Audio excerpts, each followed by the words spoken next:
The mountain looked peaceful from far away. A dark, sleeping spine under a low sweep of stars, its shoulders dusted with early snow, its pine slopes dim and still. From the valley road, it was just another silhouette on the horizon, a jagged shape that turned pink in good dawns and disappeared in bad storms. Up close, the piece was a lie. Tracer fire stitched across the slope like burning handwriting, bright red lines clawing at the night. The remote cabin halfway up the mountain flashed with each muzzle blast, its windows strobing, the smoke from its chimney shredded by supersonic rounds. Near the gate, a white sheriff's truck lay half-rolled in a drainage ditch, back tires spinning slowly, windshield starred with a spiderweb of impacts. The rooftop light bar was dead. The radio inside hissed and crackled with nothing but static. "Down, down," someone yelled. 2 deputies and a game warden were pinned behind a jagged clutch of rocks just off the access road. Bullets chewed flecks out of the stone and bark off the pines, whining off into the darkness. Agent orange paint, county survey long faded, flaked onto their coats as they pressed into the granite as if they could merge with it. "Poacher's my ass," Deputy Harris shouted over the gunfire, voice ragged. "These guys are lit up like a damn platoon." "Can't see a thing," Miguel muttered, breath showing white in the cold air. His hat had flown off. Snowflakes clung to his buzzed hair. "I thought you said this was some weekend warrior crap, Sheriff." Sheriff Dalton was belly down beside them, revolver out, hat gone, glasses speckled with stone dust. He squinted over the rock, saw another burst of tracers rake across the road where his truck had been, and yanked his head back down so fast his chin scraped granite. "These were poachers last month," he said, more to himself than to them. 2 dead elk, 1 cut fence, burned out campfire. That's all we had. Well, they upgraded. The game warden Klein said grimly. "Those aren't hunting rifles. That's—" Another burst hammered the rock above them, showering them with pebbles. Klein's sentence was swallowed by the roar. On the slope opposite the cabin, unseen shapes moved with purpose. Their heat signatures bloomed white-hot on thermal scopes, then shrank as they dropped prone, repositioning with practiced economy. A rifleman in a shaved-down balaclava whispered into his radio, the foreign consonants clipped and calm. "Left flank, 2 targets behind stones. 1 wounded near the vehicle. Did not hit the house yet. Hold fire on primary structure." Other voices replied in the same language, low and concise. On a flat spot cleared of snow by boots and tires, a pickup truck crouched nose down, its bed fitted with a mounted machine gun and a disposable-looking shield. Empty shell casings piled like little brass rivers around its tires. The gunner hosed the area around the cabin, rounds punching through its siding, trim, an old satellite dish on the roof, anything that might hide a rifle muzzle. His world was just heat blobs and silhouettes, the green glow of his night vision goggles making everyone look the same. "Shift to the road." The radio crackled in his ear. "Pin the law back. We need 3 minutes on the station, no interference." He swiveled, tracking the ditch by the gate. On the sheriff's side of the fight, the world narrowed. "Radio's dead," Miguel said, slapping the shoulder mic on his vest in panic. "I can't raise dispatch. Nothing. I had them 2 minutes ago." Dalton grabbed the mic on his own collar. "Dispatch, this is Sierra 1, we are—" Static, a harsh, shrilling wall of it like someone dragging knives across steel. "He dropped the mic, they're jamming us," he said, more quietly now. "Who the hell jams a county frequency?" "They're gonna walk that gun right up our backs," Harris said. "We can't just sit here." He looked toward the truck. It was only 30 yards away, half-rolled, back tires still lazily spinning, headlights a hazy smear through cracked glass. The shotgun was in a rack. So was the spare radio. So were the emergency flares that might at least let the valley see something was wrong. "I can make it," Harris said hoarsely.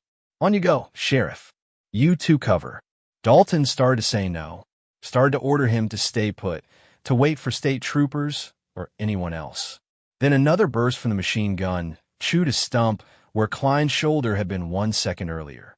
The game warden swore and pressed closer to the rock. Dalton swallowed. "On 3, he said. 1, 2. Harris exploded from cover at 2, boots slipping on frost-hardened dirt, breath ripping loud in his own ears. The road fell a mile wide.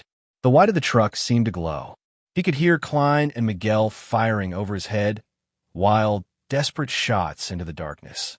Then a new sound cut through everything. A single distant crack. Clean. Unhurried. It sliced across the valley like a scalpel through cloth. The machine gun's roar choked off mid-burst. Up on the opposite ridge, the gunner's goggles shattered inward. For a half-beat, he didn't know he was dead. His hands were still clenched on the grips as his knees buckled. Then his weight dragged the gun sideways, tracers spitting uselessly into the empty sky as he toppled out of the bed of the truck. Harris reached the sheriff's vehicle and slammed into its shoulder first, gasping. "Who the—" Dalton froze, still pressed behind the rock. His ears rang from the machine gun's sudden silence. "That wasn't us," Miguel said. Klein peeked. The truck with the mounted gun was suddenly quiet, the shape of the gunner a dark tumble at its side. "Someone else is up there," he breathed. On the attacker's side, radios flared. "Counter sniper," someone snapped. "Top ridge, unknown position. All eyes up now." Beneath the ridgeline, 3 of the dark-clad men swiveled their thermals toward the jagged crest above the cabin. But up there the rock was cold and broken, the pines hunched tight together. Their scopes found nothing but snow blowing in eddies, no hot silhouette, no telltale muzzle flash. 20 seconds later, the machine gun's replacement, a lean man shouldering a compact rifle, moving to take over suppression, never made it into position. The same distant shot cracked, almost lost under the echo of the previous barrage. His night vision goggles exploded, a pinprick glint of glass and plastic bursting against the green glow. He pitched backward, rifle slipping from his hands, rolling down the slope until a boulder stopped him with a dull final thud. The attackers were no longer calm. Voices overlapped on their net. Negative visual. Repeat, negative visual on shooter. Check thermal. Thermal blind above tree line. Too cold. Then she is using rock face. Very small position. Very careful. Adjust pattern. Smoke now. Near the shattered sheriff's truck, Harris fumbled the door open and yanked the spare radio from its cradle with frantic hands. He thumbed it on and was rewarded with the same screech of static. He looked up the valley helplessly. "Dispatch, if you can hear this, we're in it deep," he murmured anyway. We got military hardware up here. This ain't." The radio hissed at him like a snake. Above them, a new muzzle flash sparked along the ridge, but only if you knew where to look. A brief wink of orange behind rock, immediately snuffed.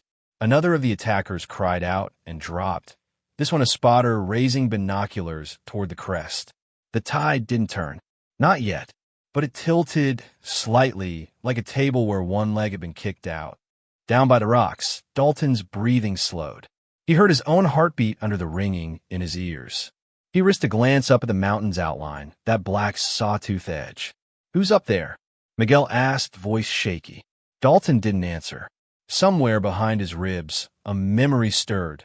Paperwork a few years old, a land sale, a stubborn signature on a dotted line. The ridgeline didn't move. It was just dark stone, darker trees, a strip of snow catching starshine. No human shape, no obvious muzzle. The sound came again, the same single, patient crack. Another enemy rifle went silent. Somewhere near the weather station, a man dropped his jammer backpack just as he tried to adjust the dial, slumping over it instead. Radios in the ditch and in the rocks sputtered for a breath, half swallowing their own static, then went dead again. "Somebody's helping us," Klein said. "From where?" Miguel whispered. Dalton swallowed, throat dry. His eyes traced the high spur above the cabin, the one that caught the last light at sunset. The rock he knew nobody climbed because the game trails avoided it, and the locals said it was bad luck. Far up there, buried in snow and dark, a gloved finger eased back on a trigger. The cheek behind a rifle lay settled into a familiar groove in the stock. The eyes behind the scope did not blink when the wind gusted. The shooter exhaled slowly, thinking in ranges and angles, not in rescue or righteousness. The mountain lay mapped out in her mind like an old photograph. She had known, for years, what this engagement would look like if it ever came. Down in the draw, Miguel pressed closer to Dalton. "Sheriff," he said, barely audible under the wind and the echo of gunfire. "Who the hell's up there?" Dalton didn't answer.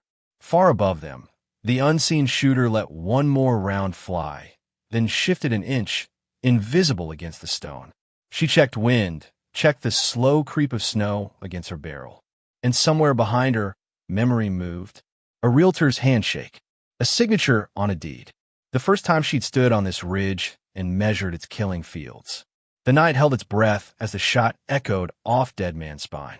And then time folded, the battle freezing on a frame of red tracers and falling snow.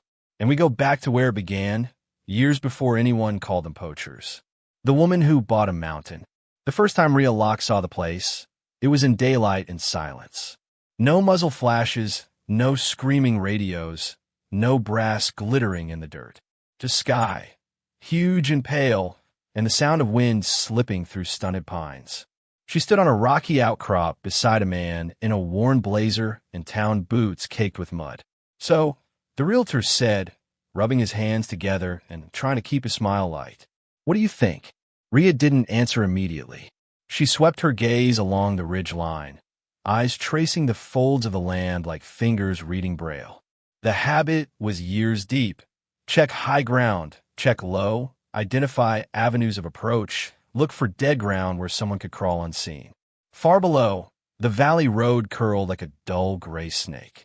Closer, a scrub-choked draw cut through the hillside, funneling toward a flattish bench where an old cabin sagged into itself. Rhea's hand went unconsciously to the scar under her left collarbone. She felt it even through the fleece jacket. "How far town again?" she asked. 30 minutes on a good day, the man said. 40 if it snows. You get the plow first. County keeps this road as clear as they can. What with the fire risk and all. She turned slowly, boots grinding frost and gravel. Distance estimation came without thinking. That boulder to the north face, 300 and some change. The stand of fir with a lightning scar, 580. The highest point of the spine, a jag of rock like a broken tooth, 900 yards give or take. Plenty of angles. Plenty of places to disappear. The realtor shifted his weight. "It's a lot of land," he said, resorting to his usual pitch. "Most folks don't want this much rock. No lake view, no easy access. But you said you were looking for privacy." "I was." He followed her gaze and shivered, tugging his coat tighter. "Locals call this stretch Dead Man's Spine," he offered, as if it were charming. Old stories, hunters getting turned around in blizzards, miners disappearing back when. Nothing recent, of course. "Of course," Rhea said. She took 2 more steps to the edge and looked down the face of the ridge. It fell away in steep shelves and scree fields, broken by tight clumps of trees. A mountain goat would have been comfortable there. Most people wouldn't go near it. Good, she thought. Fewer people to stumble across what she might build. The realtor cleared his throat. You military?" he asked, not for the first time. "Just, I notice you keep, counting." Rhea's mouth twitched. "Counting? Distances," he said. "Lines of sight. A lot of my veteran clients do that. Not judging or anything, just curious. Old habit." She let the faintest smile show. "Goes away slower than you'd think." He nodded, sympathetic. "Well, Ms. Locke, it's yours if you want it. How about the paperwork in the truck? And I'll tell you right now, nobody else is fighting you for this chunk of rock." She looked out again. The cabin down there was tired and leaning, but its foundation sat on a natural bench, sheltered from prevailing winds. The road switchbacked just enough that you'd see dust from a truck before you heard its engine. The draws and folds broke sight lines, but from up here, you could see the entire valley. She thought of cities, of apartment windows, of elevators and honking and firecrackers mistaken for gunfire, of the way her shoulders never really dropped, even in carefully curated, quiet neighborhoods. Compared to all that, this felt honest. The wind picked up, bringing with it the faint, resinous smell of pine and old smoke. Rhea took a breath that went all the way down past scar tissue and memory. "I'll take it," she said. The realtor blinked. Just like that. Just like that. Down at the truck, he spread papers out on the hood. Rhea signed where he pointed, writing her name with a slow, neat hand. Her signature looked too small on the parchment-thick deed. "You'll need to register with the county. Set up your 911 address. Sheriff's a good guy. He likes to know who's on his mountain." "It's not his," Rhea said mildly. "Not anymore." The man laughed nervously. "Well, no, I suppose it isn't." After he drove away, his taillights disappearing around a bend, Rhea stood alone beside her new cabin. The structure was a collection of compromises, someone's dream decades ago, left to sag. Roof in need of work, siding weathered silver, porch rail leaning. The windows, though, were big and clean, looking out over the valley. Reflective glass showed her own outline back at her. Short-cropped dark hair, angular face, eyes a touch too sharp for someone buying a retirement project. She stepped inside. Floorboards creaked. Dust motes spun in shafts of light. This is it, she thought. This is where I go quiet. The first months blurred into labor. She patched the roof, replaced rotten beams, insulated walls. She set up rain barrels and a wood pile. She ran wire for a modest solar array. From the outside, it looked like determined homesteading. On the inside, she was doing something else. Rhea walked the property every day with a notebook and a rangefinder. She marked natural choke points where two draws narrowed together. She measured distance from that big split rock to the cabin porch. She noted where the elk trails crossed the fence line, where they bedded down, where they avoided, and why. She hammered rebar into the ground at seemingly random crest lines, tying faded ribbons to them. To a hunter, they were weird markers. To her, they were data points, a grid of probable lines of sight and firing positions. At night, she spread a topographical map across the kitchen table and drew arcs in pencil. Overlapping circles from each marked position, shading where fields of fire overlapped. If someone came from a south road, they'd hit this choke point. From the west, that one. From the north, there. She built, slowly, a mental firing solution for an entire mountain. The locals noticed, of course. At the only diner in town, a few weeks after she moved in, Rhea sat alone in a back booth, nursing coffee. She heard them talking without intending to. "That new woman up on the spine," the waitress said quietly. "The one from out of state. You seen what she's doing up there?" "Building cairns or something," the mechanic replied. "My cousin said she's got these little rock stacks on all the high points. And steel plates in the trees she shoots at. Probably just target practice," the waitress shrugged. "My uncle used to hang cans like that." "Yeah, but she does it in the rain. Who goes out in the rain to shoot steel?" Rhea smiled into her cup, the sound of their gossip oddly comforting. Better they call her paranoid than ask real questions. The first time she called the sheriff's office, it was about a cut fence. "Probably elk," the dispatcher had said over the phone. "They lean on the wire this time of year." "Elk don't use bolt cutters," Rhea replied. There was a pause, then a sigh. "We'll send someone up when we can." By the time a deputy truck crawled up her access road, tracks were already softened by new snow. The cut wire dangled, edges clean and sharp. "Kids," the deputy concluded, snapping photos. "Probably joyriding. You know how it is." Rhea had looked at the prints in the mud. Not kids. Weight distribution wrong. Boot pattern too disciplined, too uniform. She didn't argue. She simply fixed the fence and added a small black sensor tucked into the weeds. Weeks passed. Snow deepened, then melted. Spring came in a flurry of pollen and bugs. Rhea planted a small garden, put up bluebird boxes. To the occasional passerby, she was just another hermit with a compound. But the signs kept coming. A drone buzzed overhead one afternoon. High enough, it was just a smudge against the blue. Rhea heard it before she saw it, that distinct, insectal whine that had haunted her deployments overseas. She watched it hover, pivot, then move slowly along her fence line, pausing above the gate, above the cabin, above the small weather station she'd helped the county install on the western face. She went inside, turned on her scanner. The drone linked briefly to a handheld controller on some unlicensed frequency, then dropped into silence when she started to listen hard. The second time she called the sheriff, it was about tracks, wider tires than any ranch truck, with a distinctive knobby pattern, driven onto her access road, paused at the gate, then backed out. Poachers, probably, Sheriff Dalton said when he came up himself that time. He was thick-waisted, sunburned, his badge scuffed from years of door frames. Season brings them in from out of county. They cut fences, leave trash. We try to catch them when we can. They didn't go past the gate, Rhea said. Just sat there. Maybe they saw your no trespassing signs, he said with a grin. Worked, huh? She looked at him for a long moment. Maybe, she said. He glanced past her shoulder at the ridges, the steel posts catching light. Listen, he added, tone shifting. We appreciate you calling this stuff in. But, try not to, play soldier up here.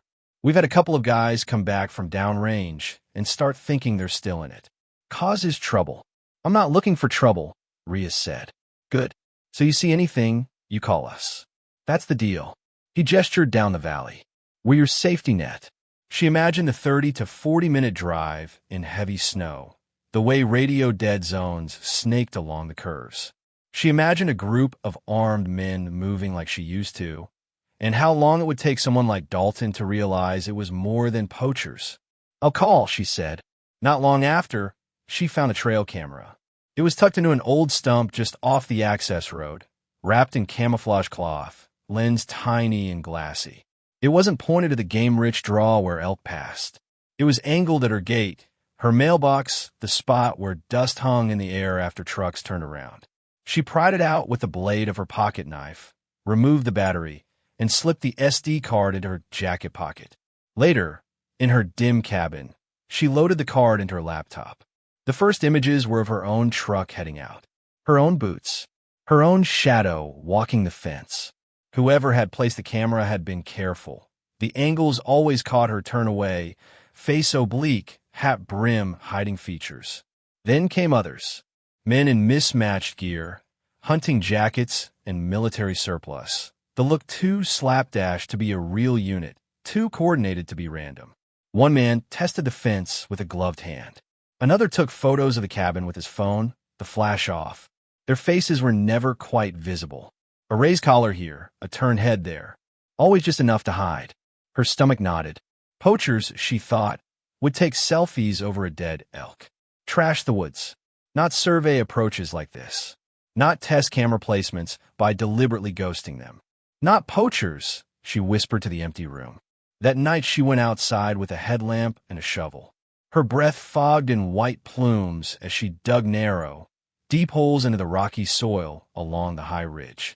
In each she placed a sealed PVC tube, capped and grease gasket, loaded with ammunition and a few spare parts.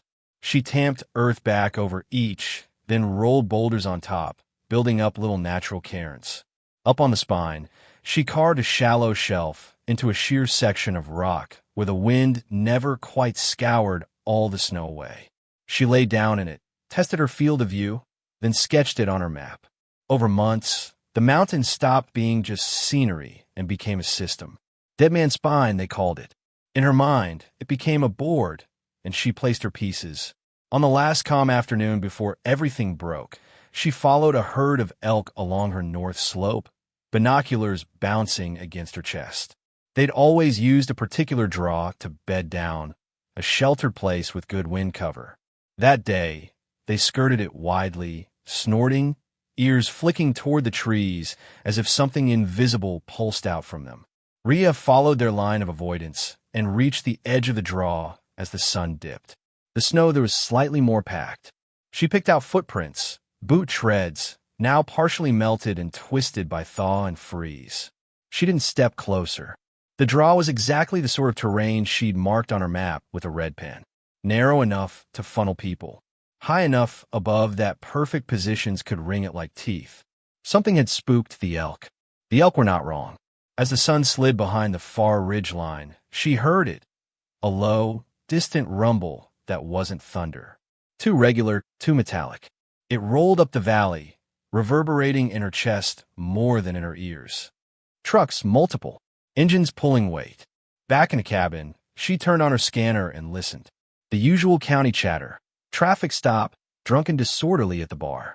Then, slicing underneath it on a different frequency, A burst of encrypted packets, digital beeps, compressed noise, then silence. Rhea sat at her kitchen table, map spread beneath her fingers, pen motionless. Someone out there was talking and didn't want anyone to listen. Someone who knew what they were doing. She looked again at the small weather station she'd helped bolt into the western face. Out her kitchen window, just visible against the snow, its instruments blinking. Behind that anodyne exterior, buried in its housing, was something else. Something she'd added after she left the service. A data recorder. A fragment of a secret she hadn't been able to leave behind. The symbol from that fragment lived clear in her memory. A stylized wolf's head inside a circle, stamped on a folder she'd never been allowed to read in full. The same symbol she'd seen, once, under the barrel of a rifle pointed at a child. She touched the scar under her collarbone again and felt the mountains slow breathing under her feet. If they ever come, she'd thought when she hid that drive at the Firewatch station, they'll come here. The rumble faded. The radio went quiet. Yelp didn't come back to that draw. Days went by, then weeks. She patched fence. She sharpened axes. She pretended, for a while, that maybe she'd been paranoid. Until just after midnight, when a motion sensor at her southern fence tripped, beam broken, not by elk, but by men. Fence line breach.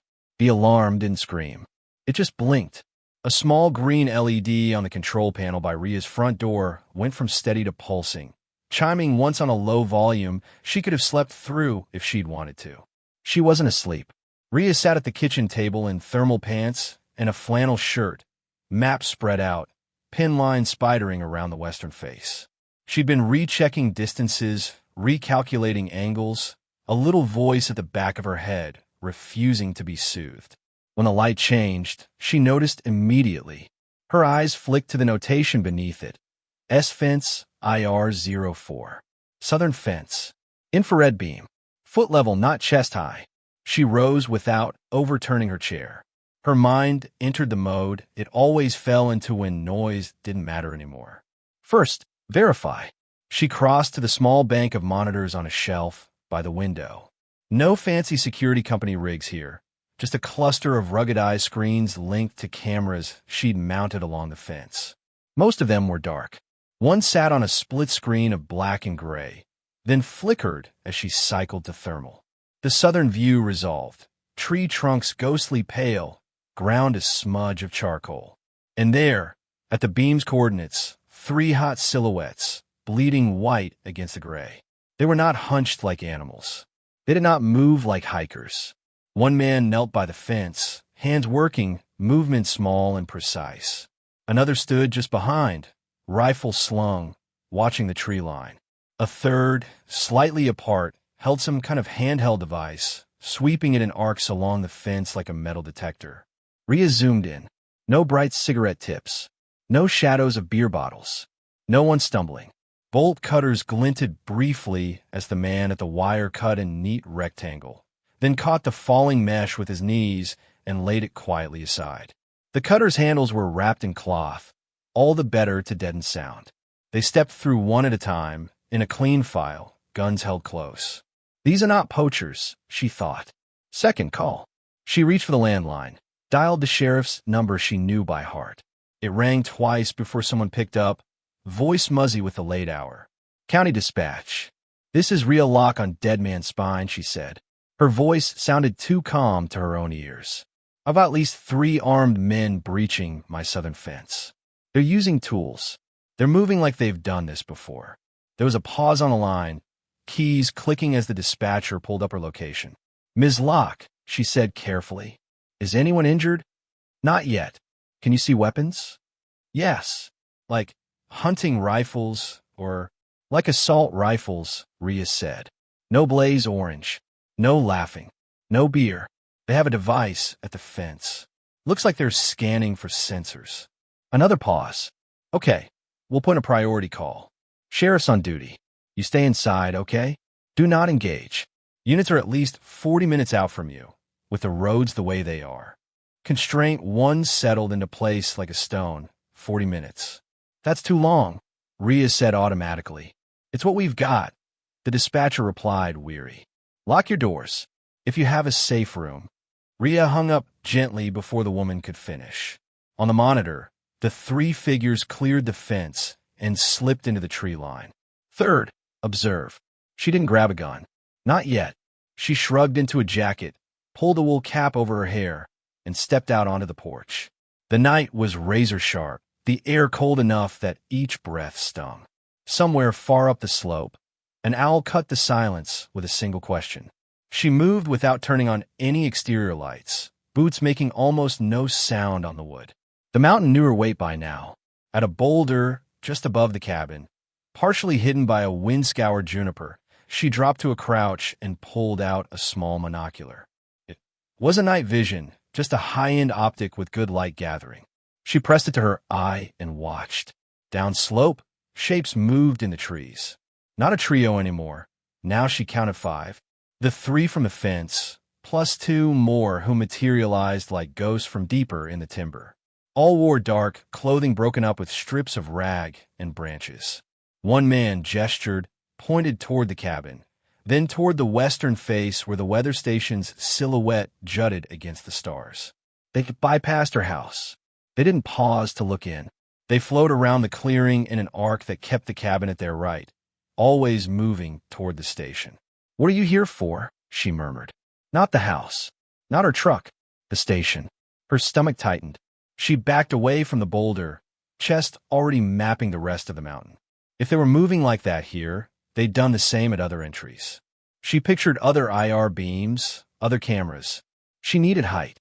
Inside, she took her rifle down from its locker, but didn't load it yet. Instead, she slipped it into a soft case, slung it across her back, and grabbed a smaller pack already stocked. Range cards, a folded ghillie veil, a thermos, some food, a radio with spare batteries. Outside again, she tucked herself into the shadows and began to climb, angling toward a hidden observation point above the cabin she'd dug out years before. The snow crunched softly under her boots, sounds swallowed by the wind. Halfway up, she stopped, breath clouding, as twin beams cut through the mist below. Headlights. A county truck on the access road. "Damn it," she whispered. The sheriff and his people were early. Or she was late. The truck pulled through the gate. Someone had propped the cut fence neatly enough that from the road, it still looked intact, and rolled forward, tires slithering a bit on icy ruts. The intruders had to have seen it. They were too professional not to. She dropped flat, slipping behind a low outcrop, and watched. The truck slowed a couple 100 yards from the cabin, near a bend in the road where a ditch yawned dark. The headlights turned, making the snowflakes in the air look like shards of glass. Then one tire hit a patch of black ice. The truck fishtailed, slid sideways, and rolled half into the ditch with a grinding crash. Rhea winced. It was the sort of accident rookie officers had on remote roads all winter. Nothing fatal, but humiliating. But the timing was deadly. Lights glowed over the ridge now, headlamps from the intruders. They moved with sharp purpose, splitting into teams. One small group halted on a knoll above the road, their gear glinting faintly. She saw a slim antenna lifted and tilted like an old TV rabbit ear and knew what it was before it powered on. Portable jammer. She was too far to see the exact model, but the effect rolled over her an instant later. The scanner in her pocket went from low hiss to a high, screeching whine, then to dead weight. Down at the half-rolled sheriff's truck, Dalton and his deputies spilled out, shaken but unhurt. "Everyone okay?" Dalton barked, brushing glass from his shoulders. "Fine," Miguel groaned, patting his side. "My pride's in traction, that's about it." Klein stomped away from the ditch, scanning the fence with a flashlight. "Cut," he called back. "Clean. They went through right here." Dalton grimaced. "Okay. Harris, Miguel, get eyes on the cabin. Klein, with me at the break." He tapped his shoulder mic. "Dispatch, Sierra 1, be advised the fence was—" Static screamed in his ear. He flinched, tore the mic away. "What the—" "Radio's fried." Miguel called from the other side of the truck. "I got nothing, Sheriff." Dalton's jaw worked. "We're in a pocket."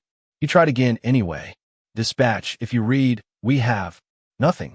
He looked up the slope, where trees massed black against the sky. They were being watched from somewhere up there. He could feel it. On another night, with another threat, he might have retreated, regrouped, called for state troopers and better gear. Tonight, his pride and the old training in him thought of poachers, drunk and armed enough to hurt someone. "We push up," he said. Standard approach. They see badges, they run. "Keep your heads down and your lights low."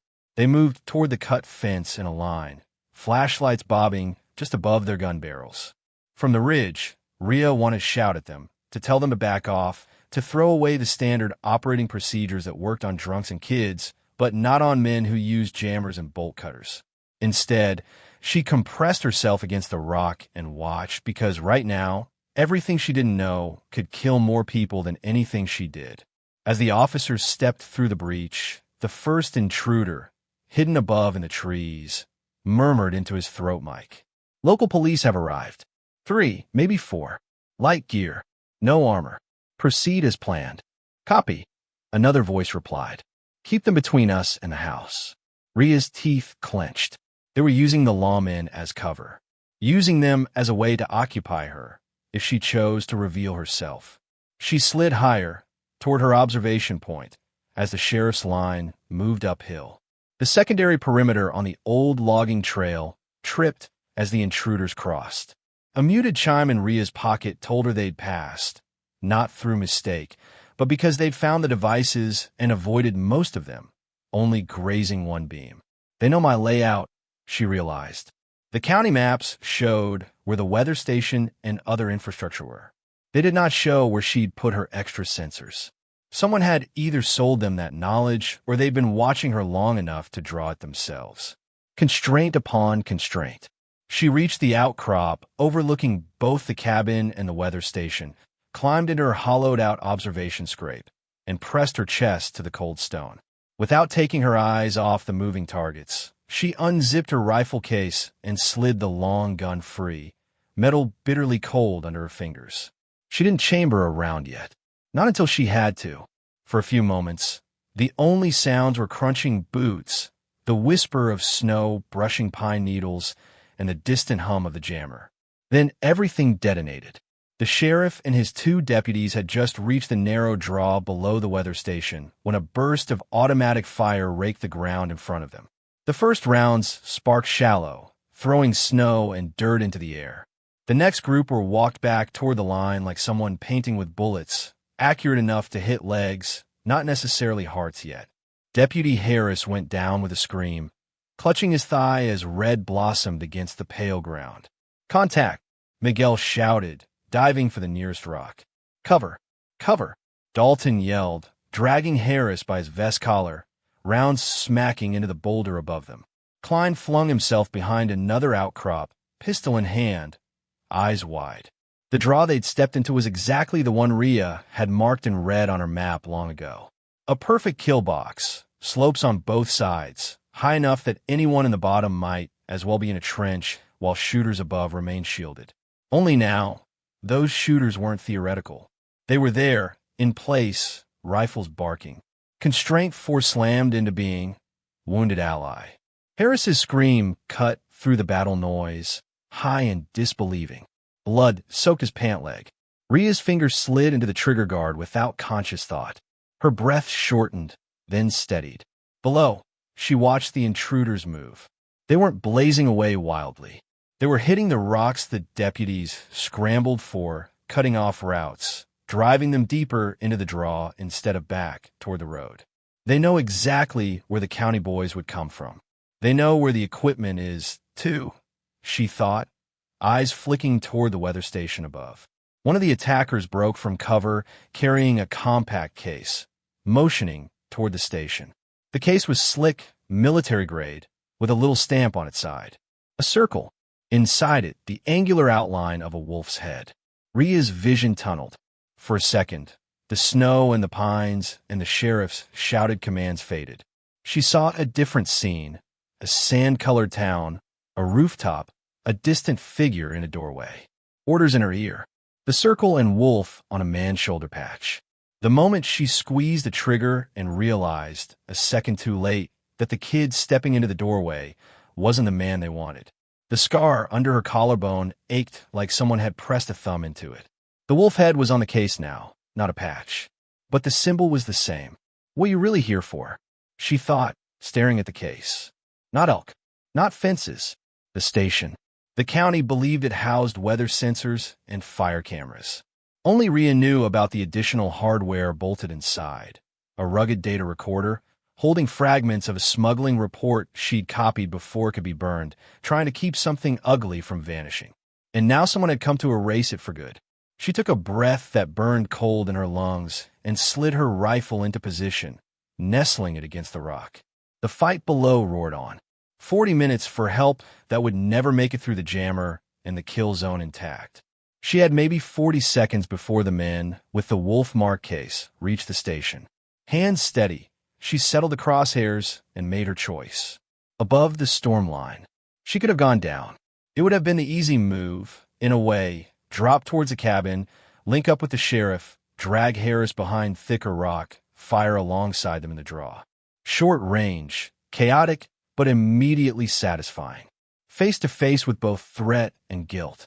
But every instinct in Rhea screamed that the fight was about to get larger than the ditch and the draw. If the intruders secured the weather station and got what they'd come for, the sheriff's lives might be spared tonight, but spent later, uglier, in a scandal they never saw coming. If they blew the station and wiped the data, the mission she hadn't been allowed to complete overseas would finish itself here in her backyard. She had built a plan for this. Years of it, on paper and in muscle memory. And that plan did not involve dying in a ditch with 3 under-equipped lawmen who believed they were chasing poachers. "Sorry, boys," she whispered, watching Miguel and Dalton crawl harder into their rocks. "I'll help you some other way." She backed out of her observation scrape, keeping low, and cut sideways along the slope. The chute she took was hardly a trail at all, a fall of loose rock and ice that had always felt to her less like climbing and more like arguing with gravity. It pitched up at a brutal angle, hands and feet steep, the sort of path that turned most hikers around at first sight.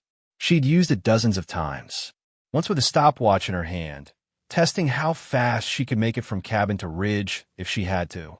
Halfway up, the wind changed. Rhea felt it before she saw it. A sudden shove of air out of the west, temperature dropping like someone had opened a freezer door. Then the first wet flakes of snow slapped her cheeks, stinging. The forecast had called for flurries by dawn, not this.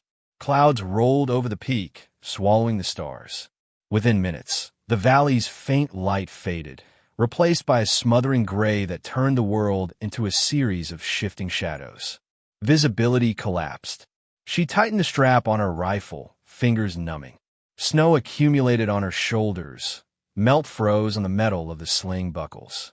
Her breaths misted out and were immediately shredded by the wind. She paused once, chest hammering, and looked back.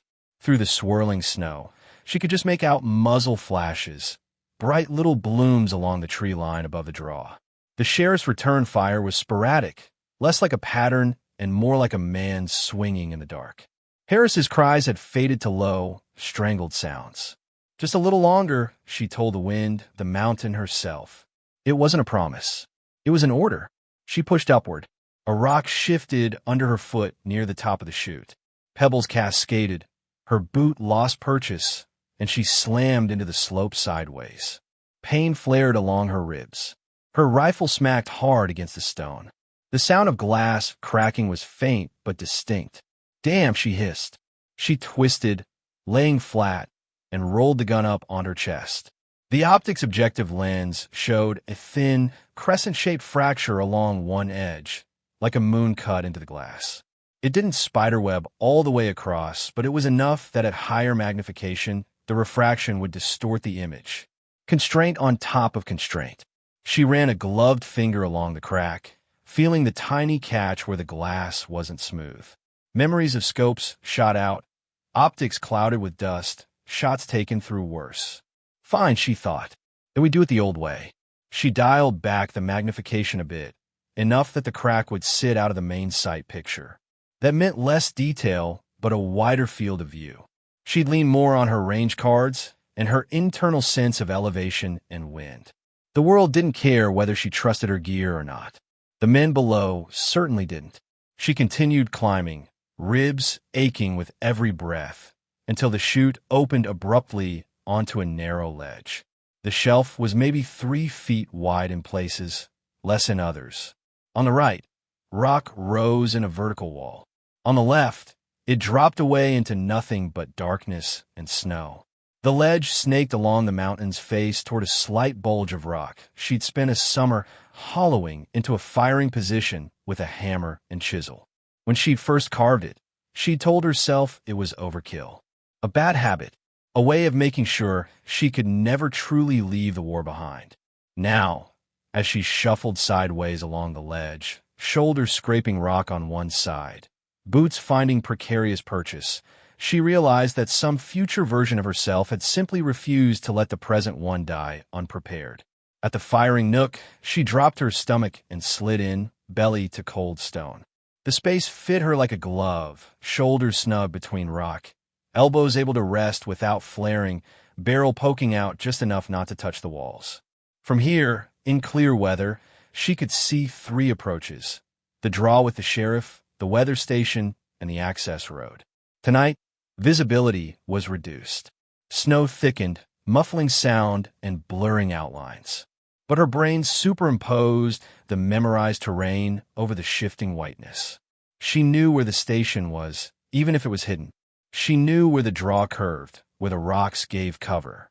She slid the ghillie veil over her head, tucking it into her collar. Bits of burlap and nylon fronds brushed her cheeks. In this storm, she could have worn neon and still been hard to pick out. The veil was more ritual than necessity. From a shallow depression at her side, she dug out a small ammo canister. Inside sat 3 rifle magazines, loaded to capacity. That was it. The rest of her stash was in other caches, too far to reach mid-fight. She slotted 1 mag home, felt it click. 3 mags, she counted under her breath, the way she used to in Overwatch positions miles from any mountain. 100 rounds. Maybe. How many of you are down there? She peered through the optic. The cracked glass tinted one edge of her vision, but the center was clear enough. She took a moment, moved her head slightly, letting the familiar landmarks come into view. The black lump of the sheriff's truck in the ditch, the faint glow where the cabin's front window had been shot out, the darker mass where the weather station jutted from the rock. Between those anchors, she filled in the rest with memory and guesswork. She could see silhouettes now, too, more as disruptions in the snowfall than as bodies. The men above the draw fired in disciplined pairs. One covered while the other moved. They weren't rushing. They weren't afraid. They were executing a plan. Down below, in the hollow of the draw, tiny flashes marked the deputies' positions, sporadic. Rhea laid the rifle across the rock, nestled the stock into the groove under her cheek. The cold seeped into her bones.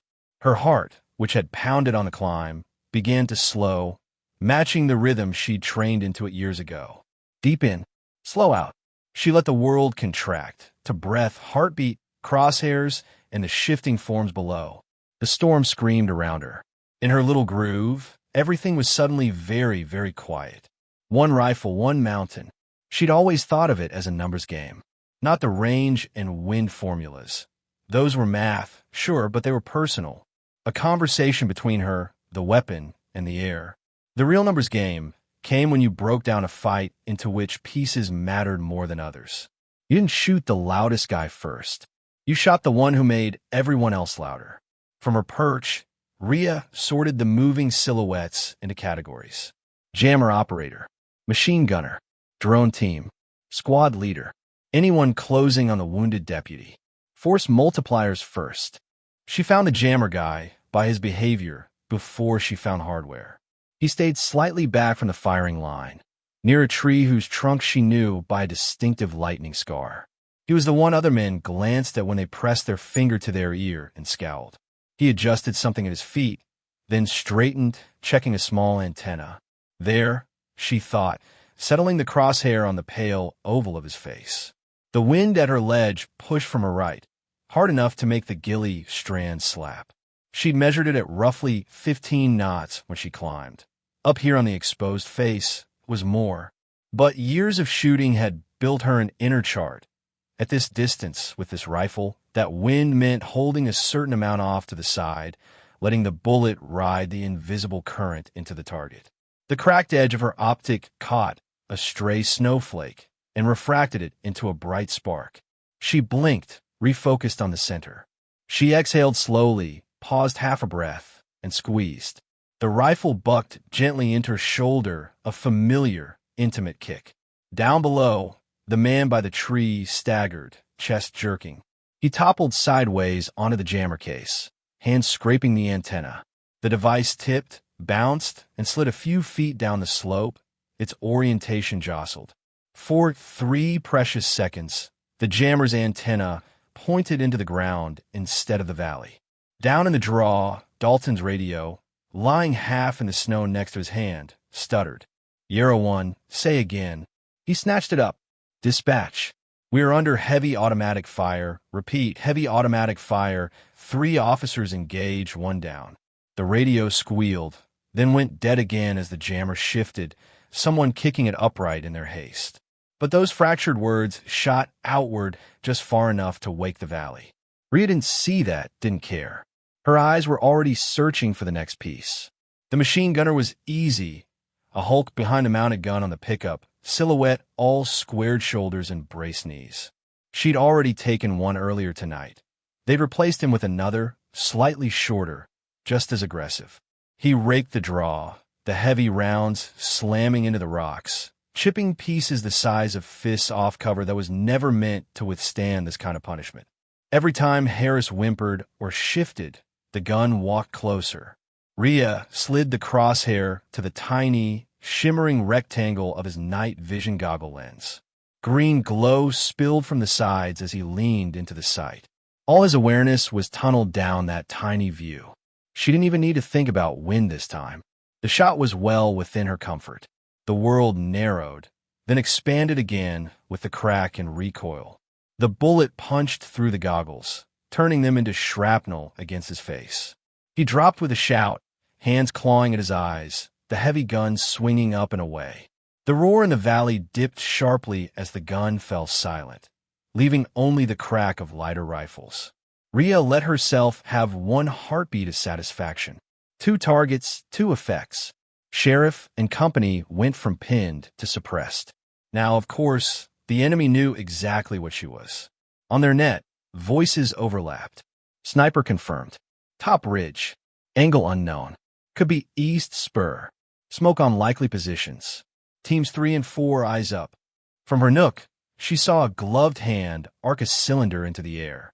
It landed on the slope below and spewed thick gray smoke that swirled in the wind, mixing with the snow. A second and third followed, building opaque walls that blocked line of sight to some of her earlier lanes. They responded with discipline, not flailing panic but measured care. That made them more dangerous, not less. She shifted left, adjusting her view, and found the drone team. They'd picked a little clearing behind a boulder, away from most of the gunfire. One man crouched with a palm-sized quadcopter in his hands.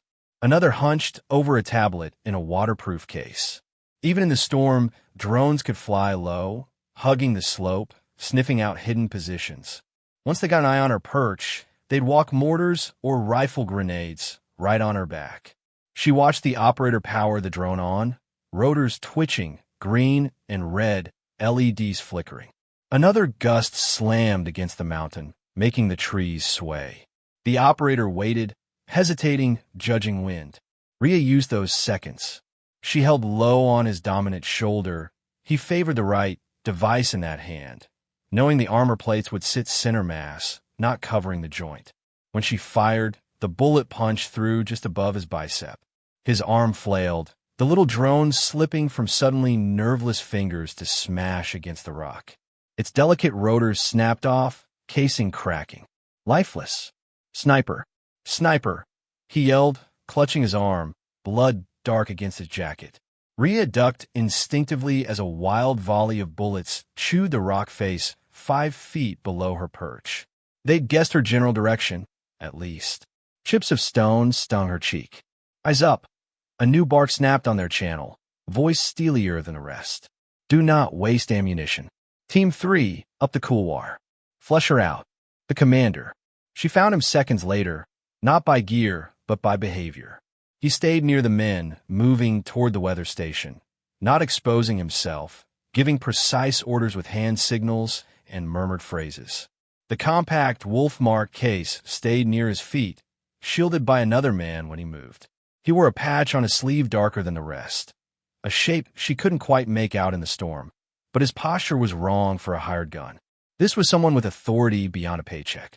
He was the one she'd wanted, without admitting it. She edged her crosshair toward his chest, then higher, toward the center of his mass where the radio harness sat. Kill the comms, kill the head. A sudden blast of wind shoved snow into her scope. For a second, the world white-outed, everything disappearing. Her fingers started to move anyway, muscle memory trying to close the trigger. She stopped it. For a heartbeat, she felt a rooftop under her elbows, the hot wind of a desert instead of this icy gale. She saw the faint outline of a figure in a doorway, the way the threshold created a silhouette. She remembered being told, target in doorway, and when she shot, the person who fell was smaller than she'd expected. Thinner. The rifle they dropped was old. The scream had been wordless. The wrong target. The wrong man, or boy, because she'd trusted the call in her ear instead of her own eyes. The debrief had been clinical. Collateral damage. An unfortunate but inevitable consequence. She nodded then, like a good soldier. Then she'd printed off a fragment of the after-action report, seen the wolf head stamped on the approval line. The same symbol on that case now. She bought a mountain to get away from that symbol, from taking shots half-blind on someone else's authority. Now here, there was no one on the other end of her radio. The only authority was her own. See him, she whispered. Not the story. Him. She waited. The commander moved, snow swirling around him, talking to one of his men. For a few seconds, his face was just a blur of features under a hood. Then he turned toward the station and stepped into a small natural clearing between two pines. His hood fell back slightly, the wind tugging it, and she saw him. Older than the boy on the rooftop. Hard lines. Eyes narrow. Mouth taut. A scar down one cheek, pale against dark stubble. No doubt. No ambiguity. Her breath left her in a controlled sigh. Her finger tightened, gentle and relentless. The shot broke. Even with wind and distance, the round found its mark just above his heart, right where the radio chest rig sat. Plastic and wire shattered. The impact slammed him backward. He folded, legs kicking once before he went still, snow beginning to settle on his jacket. For a moment, nothing moved. Then chaos. Voices exploded on the attacker's net, no longer layered with calm. Bravo, actual is down. Actual is down. Who's got command? Whose? Hold position. No, we have to move, we're exposed. Their fire lost its steady rhythm. It came in spurts now, panicked bursts at shadows. Down in the draw, Dalton heard it, even through the ringing in his ears. The pattern shifted, leaving gaps. He peered around the rock and saw one of the intruders sprinting downslope, breaking cover in a half-panicked dash. Miguel, whose pistol had been quiet for long minutes, saw him too. Training surfaced through fear. He took a breath, braced his wrist on the rock, and squeezed off 3 shots. One hit. The attacker pitched forward, sliding face first, rifle skittering away. Miguel stared at his own gun like he'd never seen it before. I hit him, he said dumbly. Sheriff, you'll brag later, Dalton rasped. Right now we move. Rhea didn't have time to celebrate their little victories. The men ordered up the couloir had reached the base of her ledge. She heard them over the wind now, boots scraping, low curses in an unfamiliar tongue. They moved cautiously, hugging the walls, covering each other. They'd do what she would have done in their place. Climb up, toss a grenade on any likely firing position, then hose it down. She checked her ammo. 1 mag halfway spent. 2 full. Loose rounds in her pocket, cold against her fingers. Each shot now had to buy something. Time for the sheriff's people to extract the wounded. Room for them to retreat down the road before the attackers regrouped. Psychological pressure to make the intruders think they were up against more than one shooter. She fired again, this time not to kill so much as to pin. A shot that hit close enough to a climber's boot that stone shards slashed his leg. He yelped, jerked back, and flattened against the rock, hand gripping his calf. Sniper right above, he shouted. Your mistake, Rhea thought, is assuming I stay put. She wriggled backward out of the firing nook, leaving the rifle for a moment, and reached into a shallow depression she'd carved years ago. Her fingers found a thin, curved rectangle of plastic and metal, wrapped in cloth.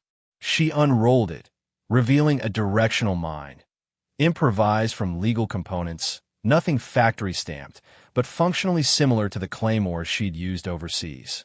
On this front, in this country, she'd sworn she'd never employ one.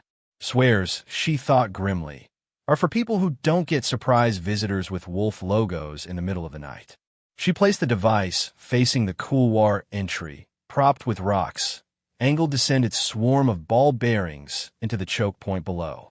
She spooled out the firing wire, fingers stiff, and clipped it to the little detonator clacker she'd kept buried beside it. Then she slung her carbine, a shorter rifle, from its spot in the cache and clipped the long gun to a loop on her pack. Staying here meant being dug out like a tick. Moving meant maybe, just maybe, living long enough to see sunrise. She began to back crawl along the ledge, every motion measured. Rocks scraped her knees and elbows. The drop to her left loomed, invisible but absolute. Below, in the draw, Dalton seized the moment. They're breaking, he gasped to Miguel. We go now. Klein, cover left. Miguel, you cover right. How about Harris? I can't, Harris moaned. You can, Dalton said, voice harder than he felt. He hooked his hands under Harris's armpits and dragged, boots slipping in blood-slick snow. On three. 1, 2, move. They moved. Klein fired toward the smoke, each shot a flare of defiance. Miguel put rounds toward any muzzle flash he saw, not aiming so much as carving a corridor.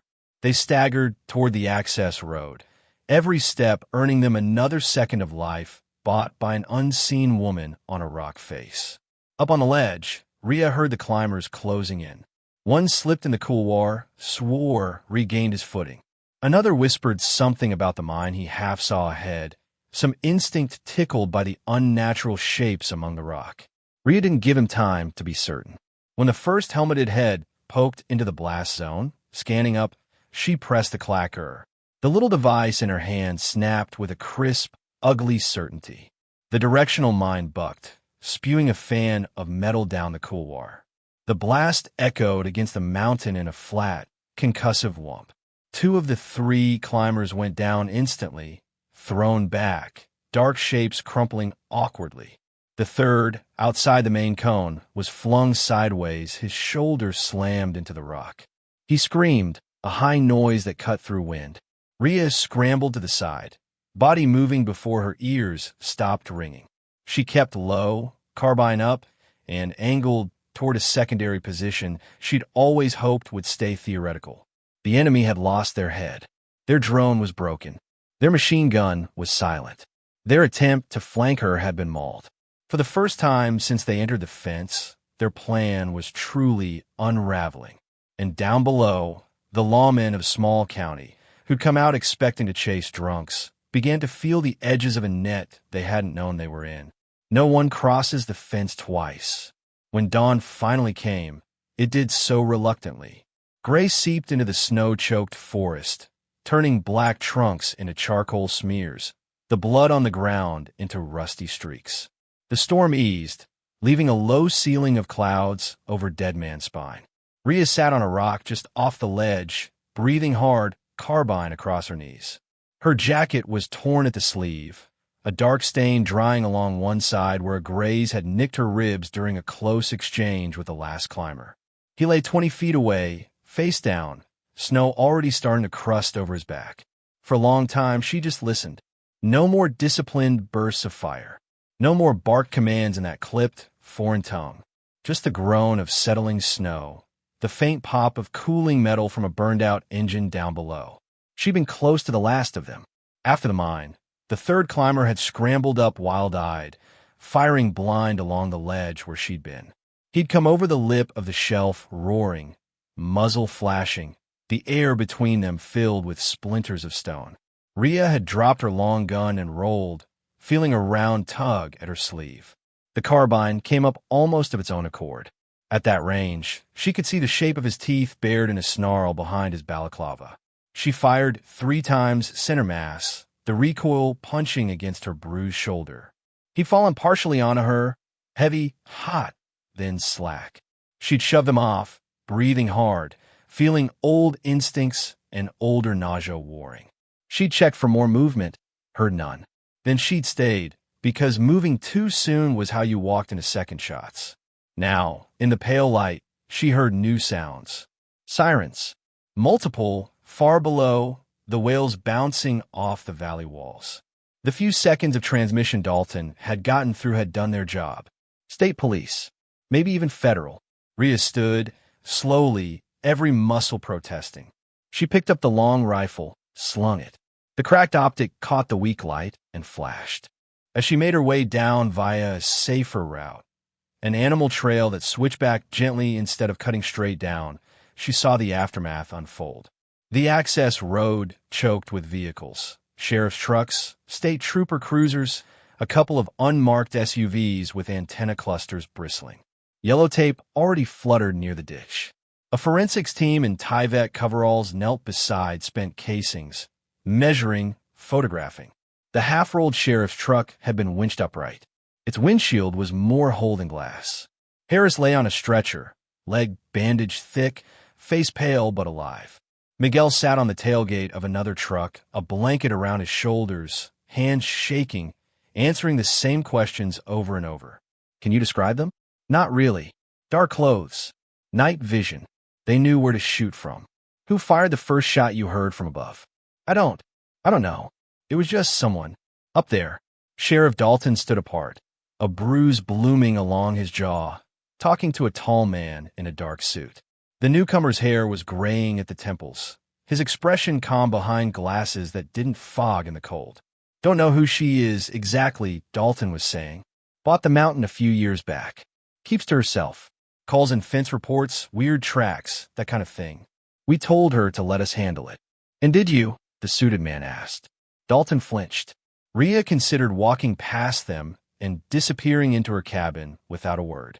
She could already feel the pull of the wood stove, the weight of exhaustion dragging at her legs. But the wolf-stamped hard case lay open on the hood of one of the SUVs, its lid propped, and the sight of it snagged her like a hook. She approached, boots crunching. A uniformed trooper glanced at her, hand drifting toward his sidearm before he recognized her from the license photo on his pad. Ms. Locke, he said, you should be with medics. You're bleeding. I've had worse, she said. The suited man turned. Ms. Locke, he repeated, like he'd already said her name inside his head a few times. I'm Parker. No agency. No badge shown. Just a name and a presence that said he didn't need to flash anything to be obeyed. Nice morning for a hike, Rhea said. He looked past her at the ridge. Some hike, he murmured. We've counted 9 hostiles on your property so far. Maybe more in the tree line. And at least 4 of them were shot from angles that don't make a lot of sense unless someone was up there. He tipped his head toward the spine. Were you up there? Dalton shifted, frowning. Parker, she doesn't. It's okay, Rhea said. She met Parker's eyes. There was curiosity there, not condemnation. Professional respect, maybe. Yes, she said. I was up there. You trained for that somewhere? He asked mildly. Once, she said. Life ago. He glanced at the hard case on the hood. Inside, nested in foam, sat a rugged data core, black, scuffed, about the size of a small book. Its surface bore scratches and dust.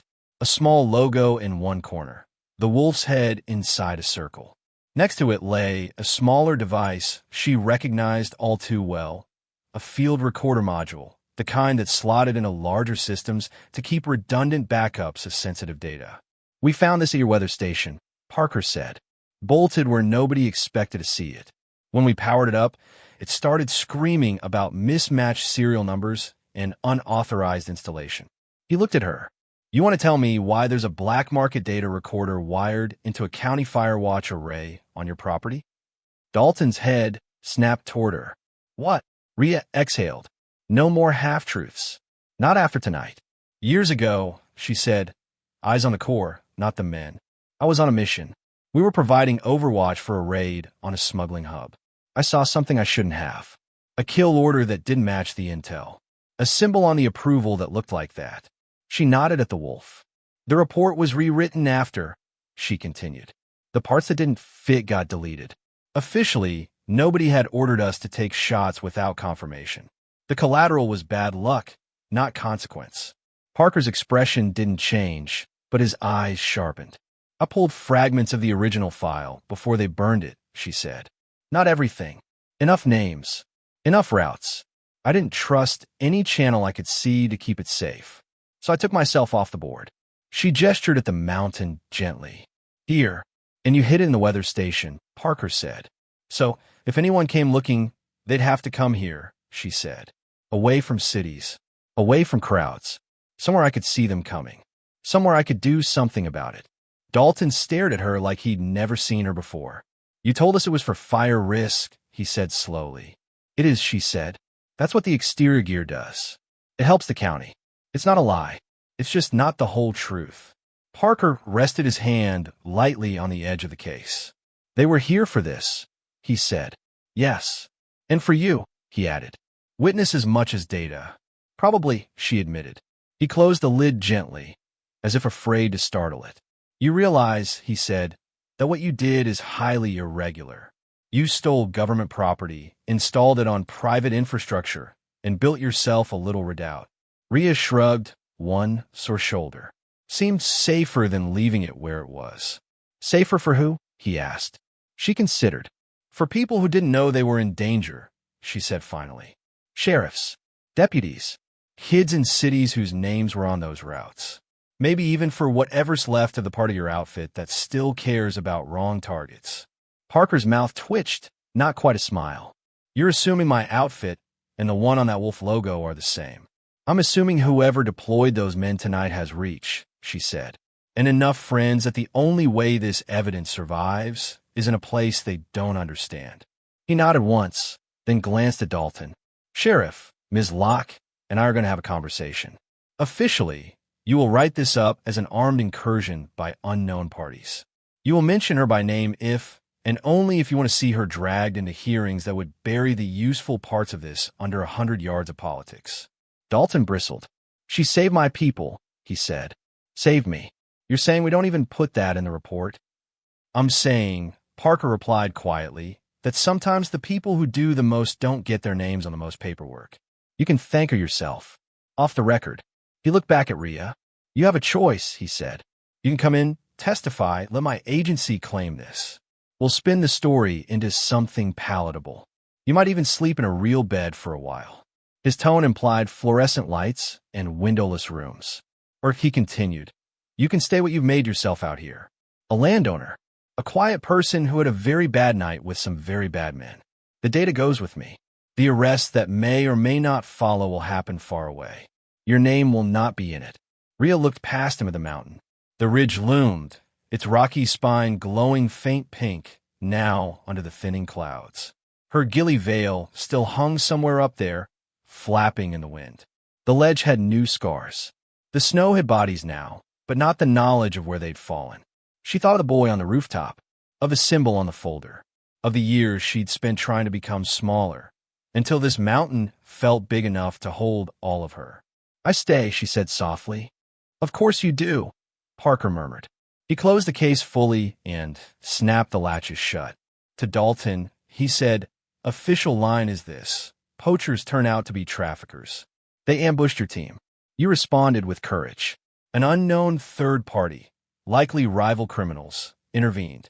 Messy but contained. The state will send you a commendation and probably cut you a grant for better radios. Dalton grimaced. That's bull. That's survivable. Parker corrected. For you. For your town. For Ms. Locke. He extended his card to Rhea, almost as an afterthought. If you hear that rumble in your valley again, and it's not thunder, he said, call this number before you start digging in. She took it. You might not get here in time. He glanced at the ridge. Then do what you did, he said, and try not to get killed before we clean up. Hours later, after bodies were bagged and tracks photographed, the valley began to quiet. Miguel, on crutches now, watched from the passenger seat of a cruiser as Rhea walked her fence line with a roll of new steel mesh over her shoulder. You really think she did all that? He asked Dalton quietly. Dalton thought of his shots from the ridge, the way each had cut through chaos like a scalpel. He thought of her calm admission about the station. He thought of her, years back, standing in his office insisting that elk didn't use bolt cutters. "Yeah," he said, "I do. Think we ought to send flowers or something," Miguel said weakly. Dalton snorted. "To what? Say thanks for saving our asses when we didn't listen." He watched her for another moment. "No, I think what she wants is for us to start patrolling this road like we mean it. And maybe when she calls next time, we take her seriously the first time." On the ridge, Rhea cut away the shredded section of fence, hammered new posts into the frozen ground, and wove fresh steel through the gaps. Her breath came in misty bursts. Her ribs ached. Her hands, inside their gloves, were scraped raw. At a bend where the fence turned, she paused. There, set a few yards back from the line, she planted a simple wooden marker. No names, no dates, just a vertical board, carved with 3 small, shallow grooves. Not for them, she thought, looking at the invisible men lying under the snow. For me, so I don't forget that this is what it costs. The sun sank behind the far ridge, painting the clouds in thin, weary orange. By the time she made it back to the cabin, the forensics vans were gone. The sheriff's truck rumbled down the road more slowly than usual, tires careful. Dalton lifted a hand as he passed her gate. She lifted hers back, just once a small salute. Inside, she leaned her long rifle in its locker. The cracked optic caught her eye. On an impulse, she took it off, set on the workbench, and placed a new one beside it, still in its box, the upgrade she'd bought months ago, but never installed because what if games felt silly when everything was hypothetical? "Guess you earned retirement," she murmured to the old scope. Later, after she'd showered and wrapped her ribs with tape from a faded first aid kit, she stepped back outside. The mountain was quiet again. No tracers, no screams, just the wind, moving through the pines in long, sighing breaths. She walked to the fence at the edge of the clearing, one hand trailing along the fresh steel. The metal was cold and unyielding, humming faintly with a memory of impact. Somewhere out there, Parker was driving toward an airstrip, a hard case on his back seat. Somewhere farther, men whose names were printed on hidden routes were about to feel the net tighten. They'd never know about the woman who bought a mountain to keep their names from being erased in a different way. That was fine. The point was never the thanks. At the corner post, she stopped. The wind shifted, bringing with it scents of snow, sap, and something metallic and distant. The leftover tang of cordite and diesel. She looked up at the spine. "The wind carries warnings," she said quietly, the words half to herself, half to the stone. "Tonight, it remembers." She closed her eyes, pressing her palm flat against the repaired wire. "No one crosses this fence twice," she whispered. "Not and walks away." The mountain said nothing. It didn't have to. It remembered. And so did she.